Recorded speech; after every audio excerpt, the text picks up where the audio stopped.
Everybody, it's Adam with So Was Your Podcast, and I'm sitting down with Keith Gleason, who is the creator of Mighty Mascots. How you doing, Keith?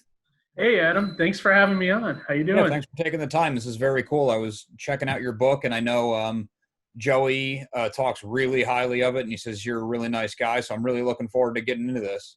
Yeah, definitely. I love those guys, Joey, Mark, and Aubrey. Yeah, great crew. I've known them for years now, and they're just a great bunch, you know? Oh, awesome. Well, before we get into Mighty Mascots itself, how did you get into the creative thing? Were you always into comics? Were you always into writing? Yeah, actually, my path to comics is kind of wild because, like, when I was growing up, when I was a little kid, I always wanted to be a cartoonist. Like, I can actually draw a little bit. Like, I do like more like comic strip kind of art, like Peanuts or Garfield, that kind of thing. Okay. And so when I was growing up, that's what I wanted to do.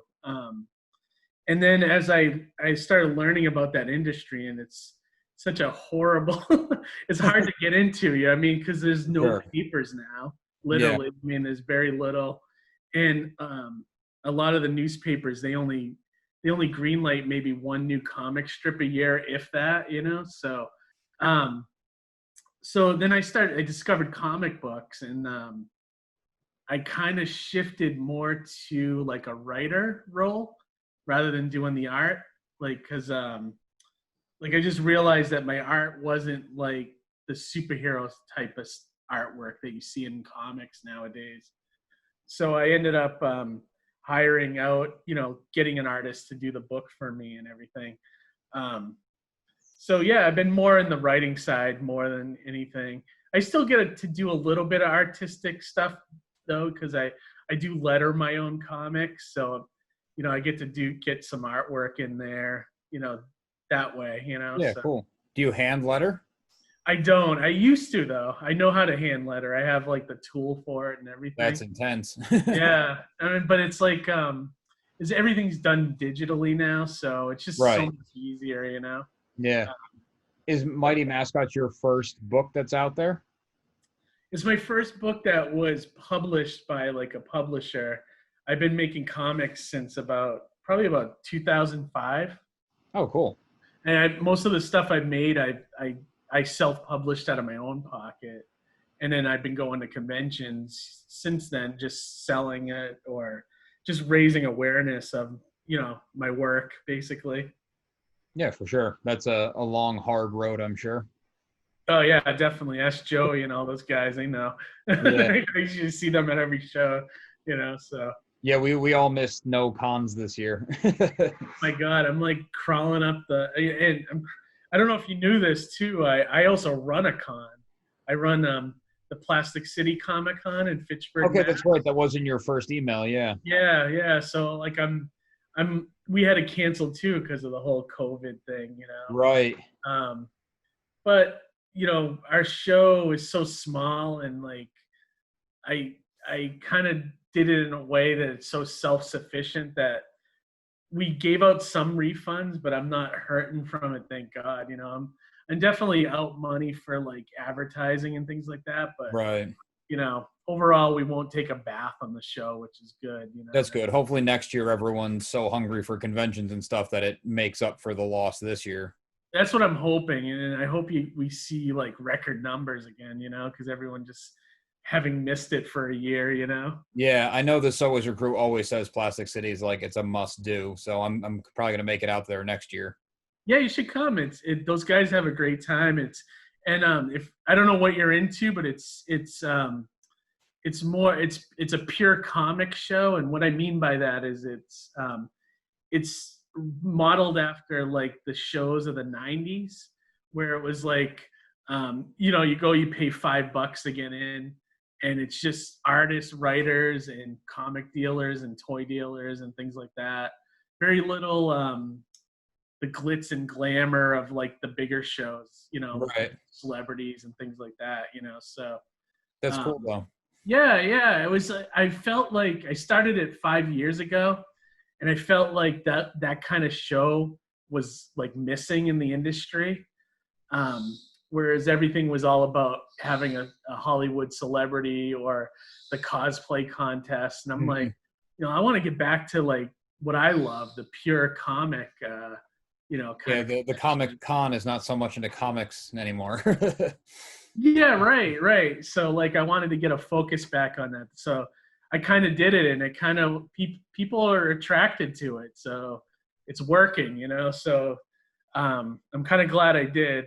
It's like it's one of those things. It's kind of fun to do, and it's I do it once a year, so I can still work on my comics and everything else. Yeah, I was going to ask. I mean, between putting out your own comic, doing all the writing, working with the artists and the colorist, and then doing the lettering, and also working a job, and also putting on a con, it's like, when do you sleep? Yeah, right. I guess I'm a meticulous planner, so like I'm constantly doing stuff ahead of time. So that's sort of how I've been doing it. Like I wrote the new series I'm writing right now for Mighty Mascots. I wrote that probably about 6 months ago.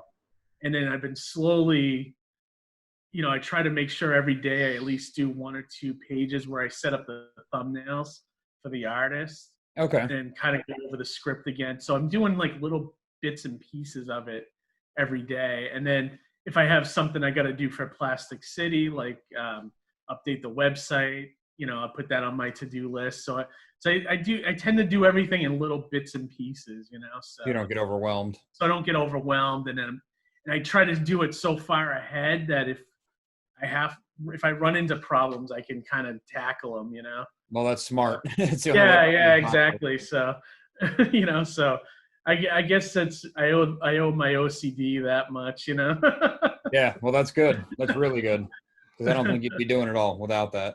Yeah, right. Exactly. How did you become involved with the whole So Wizard group? Actually, when I was in high school, starting at like maybe 15, I got really interested in renting VFW halls and having punk and ska bands show up. And Joey was in Scar Me of Darkness. Okay. And they were like the band. Like people would come. I had people come from Florida, literally, because they wanted to play a show with Scar Me of Darkness. So my connection to Joey, he would talk to the band, they'd come out, and it's the only reason why those little shows ever did anything. I mean, we'd make enough to give the band some gas money and pay off the venue. It's not like it was a profitable thing. Right. Fun for me to do it, 15, 16.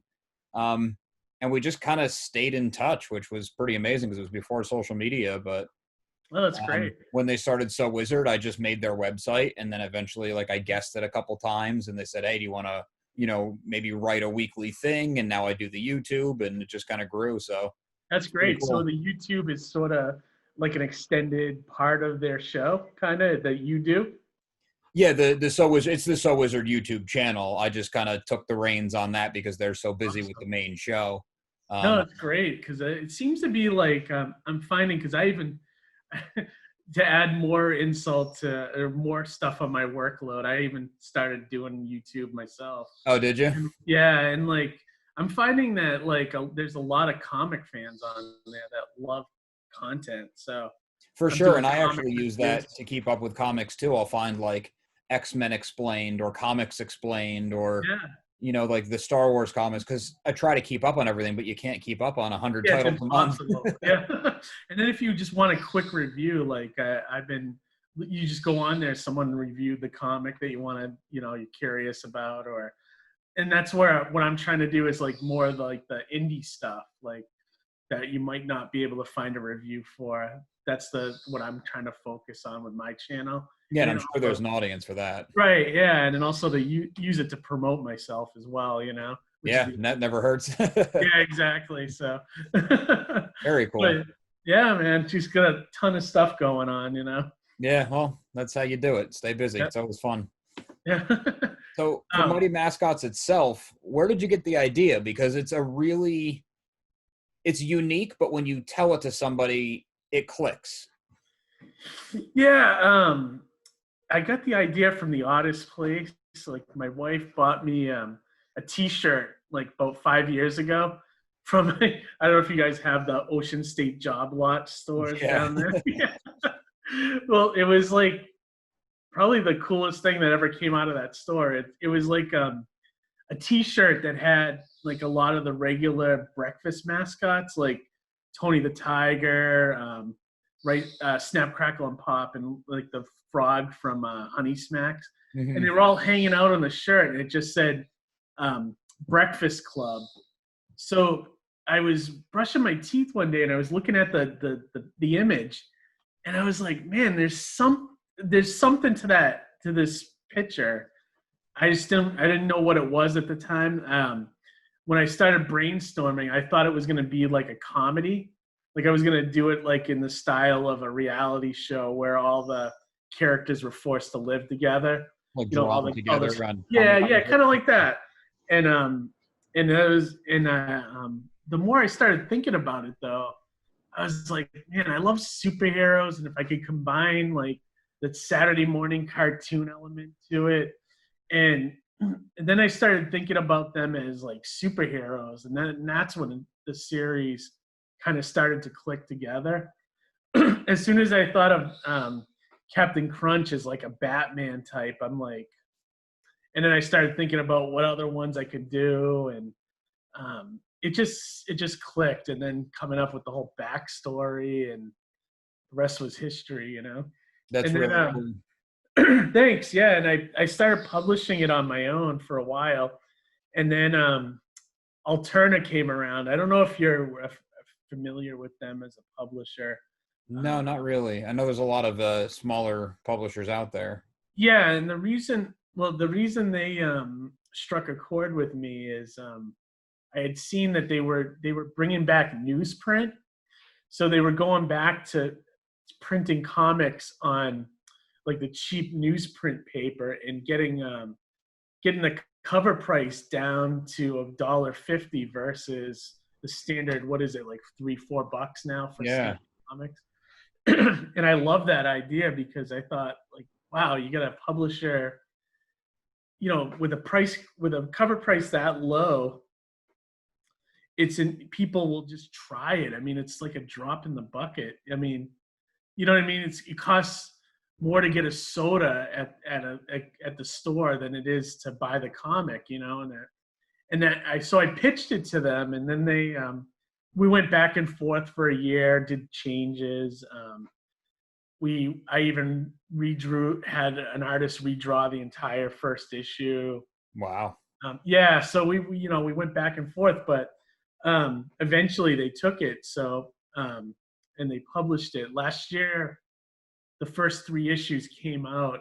It was like as a mini series, and I was gonna do. I'm running an Indiegogo right now for the next story arc, and that was gonna be the second mini series. But Alterna, back when COVID started, they decided to just leave Diamond Comics, just because Diamond, I don't know, they were doing some sketchy things where they weren't gonna pay the art. They weren't going to pay the publishers like until 3 months later, and all this other garbage. So like the head of Alterna was like, "Yeah, we don't need them. We can sell direct," and they're still doing great. So the second they made that decision, he told me, "Well, you can make it an ongoing series now instead of like a mini series." So basically, any issue that I make going forward will just keep the numbering now, which is nice, you know. Yeah. It won't come out monthly, but it'll keep the numbering, you know. So the next 3 issues are going to be 4, 5, and 6, and then anything after that will be 7, 8, 9, you know, and keep going as long as I want to do it, or as long as they want to publish me. So, right. Yeah. So, and I got ideas. A ton of ideas to keep going and build the universe. So I'm looking forward to, you know, this next story arc and then beyond, you know. So that's awesome. Did you end up reading the first 3?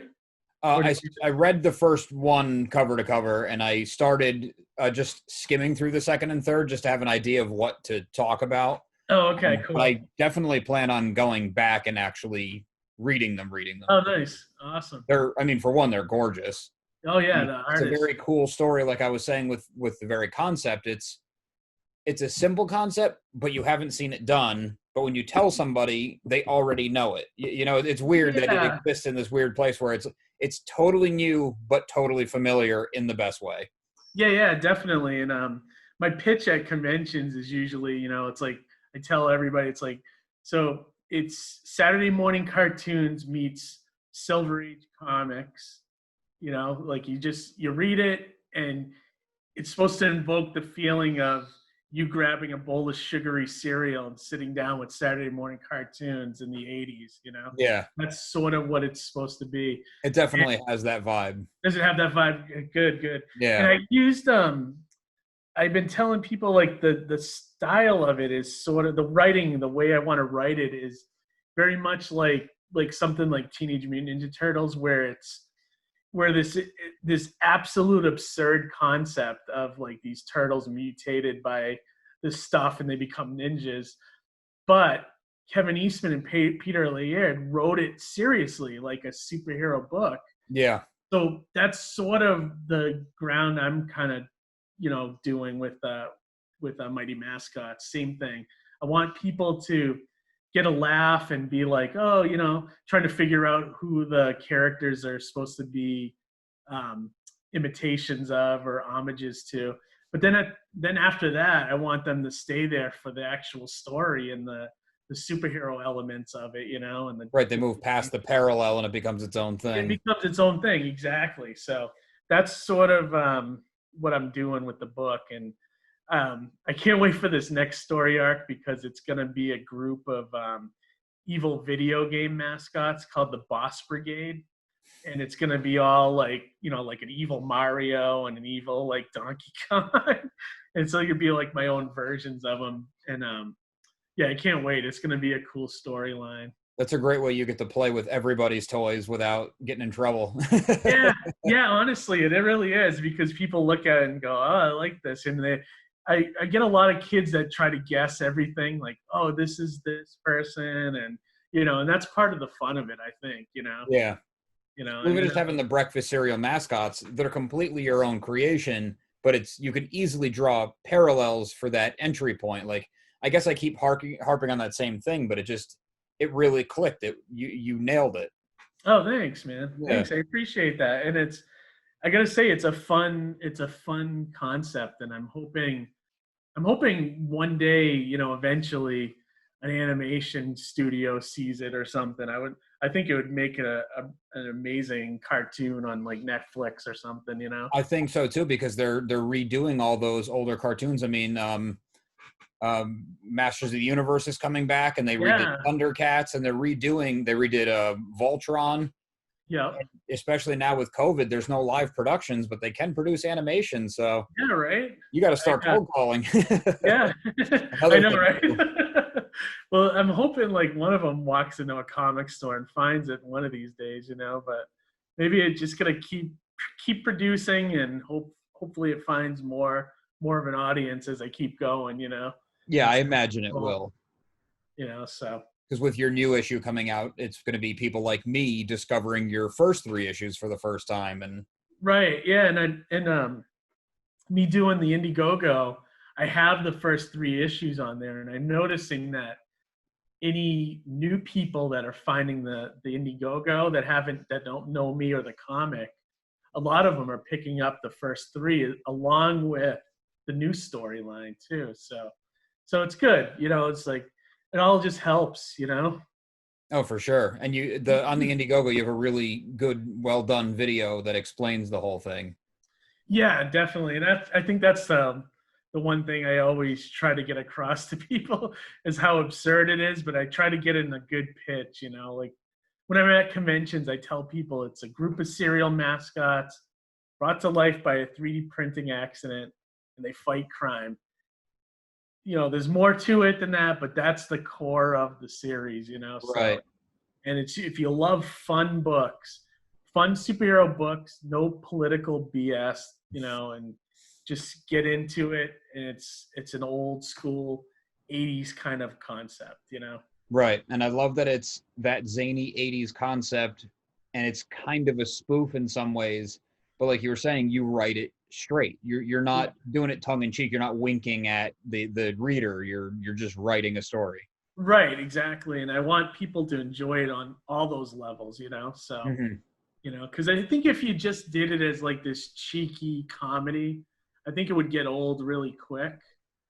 But if you start to build up these characters and all the universe around them, I think, because right now, if you think about it, like this second story, I'm kind of building their rogues gallery in a way, Yeah. Each story arc I introduce can be a whole new set of mascots, and yeah, the longer you go, you can do callbacks and bring things in and set up long plots that pay off in 10 issues. And yep, that's what I discussed with the publisher, especially when we decided to go ongoing. It's like, great, now in maybe issue 6 I can start peppering in some epilogues and some ongoing threads, which comics used to do back in the 80s, but they don't do it anymore. So yeah, it's a good way you can say, see Mighty Mascots issue number 2 in a little sidebar. Yeah, right. Yeah, I can't wait for that.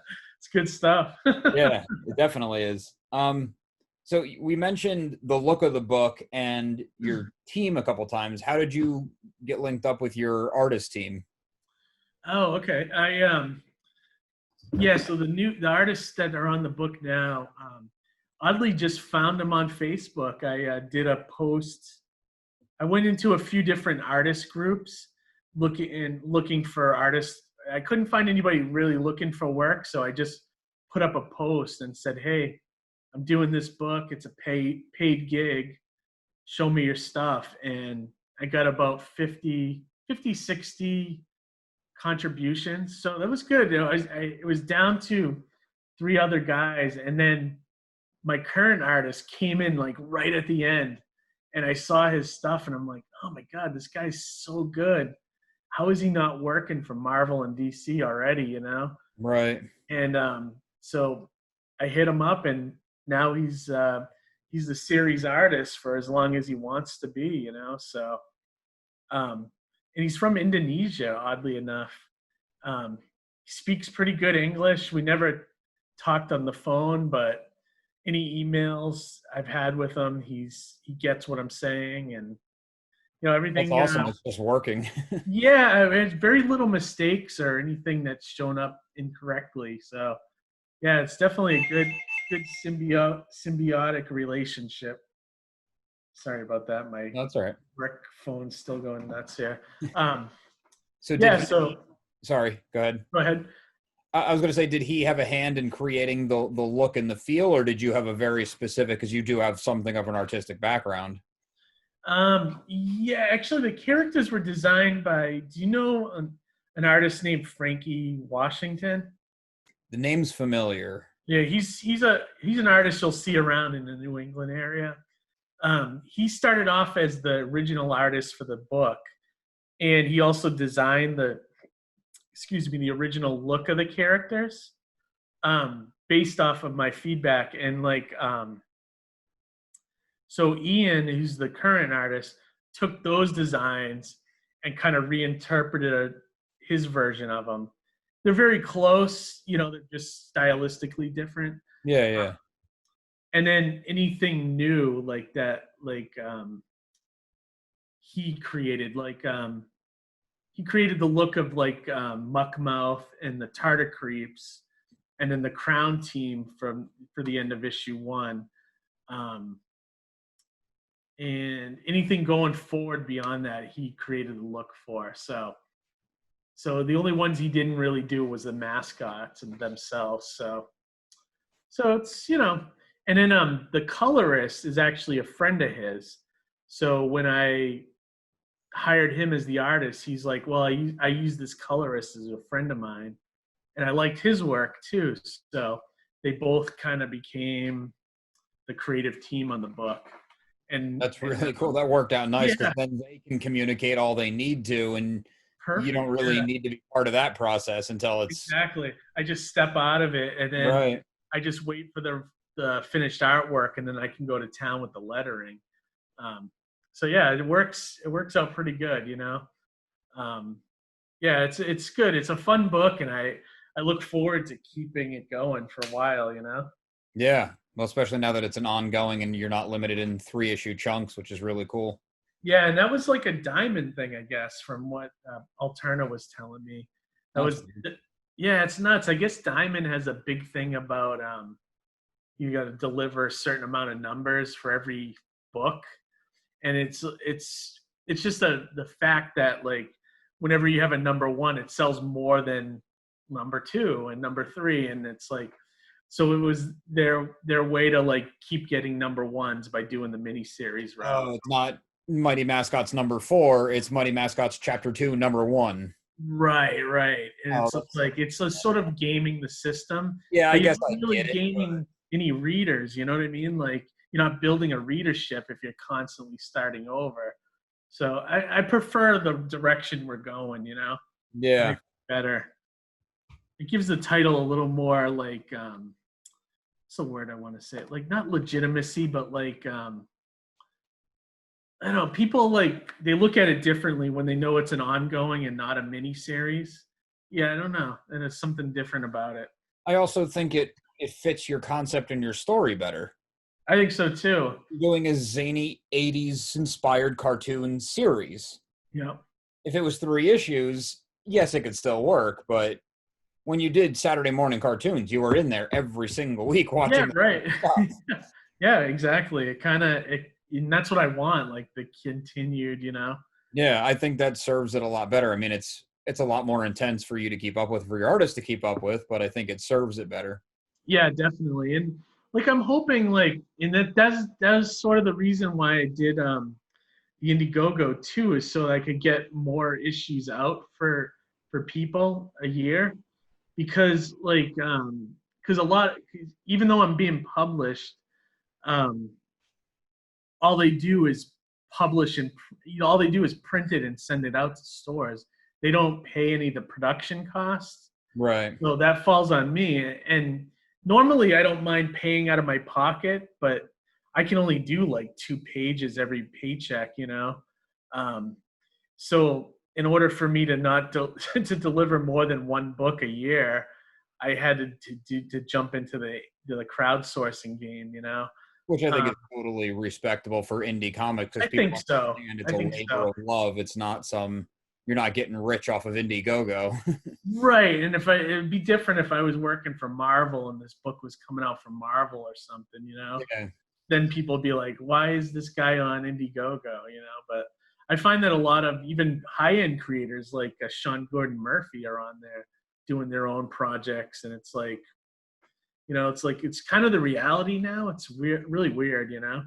Yeah, I But think comics is one of those things that you don't ever want to see it go away, but it's always just right on the razor's edge. isn't it? Yeah, that's what it reminds me of too. And it's like I think like with crowdfunding, like if you go on Indiegogo now or even Kickstarter and just look at the comics, there's tons of great stuff on there. But it's like I only have a certain amount of money I can spend, you know. Yeah, and I time think to that's read. yeah, right. Yeah, right. That too. And it's like, but some of it you want to get because you know it's probably never going to be in a comic store, you know. Right. So I don't know. It's like part of the whole thing now. Yeah, well, you're kind of forging new ground, but you're not the first through the door, so it's kind of established, which I think is going to be good. Yeah, exactly. Exactly. For people listening, we will have a link to your Indiegogo in the Oh, show notes cool. for sure. And I definitely recommend people check it out because you can get the early issues, you can get the new issues coming. And like I mentioned before, that video you made really sums it all up in 2.5 minutes. Oh yeah, definitely. And then if you scroll, there's another video in there of a breakfast commercial that I made with my niece. That's kind of fun. Like, Oh, I missed that one. I'll have to go yeah, back. you have to check it out. And the other great thing about our Indiegogo is it's a lot easier and cheaper to get in on the ground floor for our stuff than most of the Indiegogos out there. I Mhm. see a lot of them like the ground floor is like $25, $30. Us is like is you can get the first 3 issues for $10, and then you can get the new story for 15. So it's for 25. You can get all 6 issues, and then any bonuses that get unlocked from from now until the end of the campaign. Um, we already hit our goal, which is awesome. We're actually at 112%,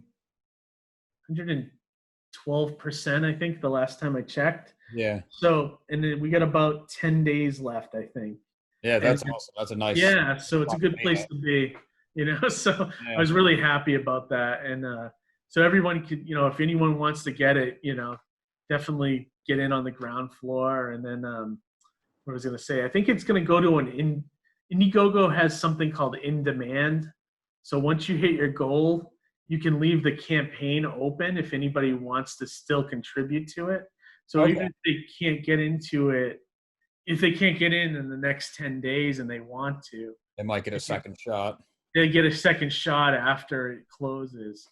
I'll probably leave it open until we're almost ready to deliver issue 4. You might as well.